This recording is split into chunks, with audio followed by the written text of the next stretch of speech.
It's serious. How Japa sleep, tell them to wake up. You're mad. Sir, how is it that you're going to get on a plane, okay, and come to America and you don't know where you're staying?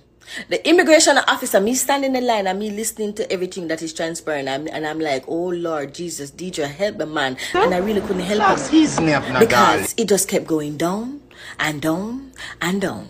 Sir, how long are you planning on staying in the United States? How are you going to answer the officer? You know, I don't know. Because I'm cousin, I give me one little work up here. I want somebody sensible to talk. Literally, it's summer eye open up. Sir, you're mad. There's no way you're coming up on a visitor's visa and tell the immigration officer that you come up here for a little work for the Christmas. Sir, you're coming. All right. Who is in charge? Are you? Imagine you go to the embassy and stand in a line for how much hours.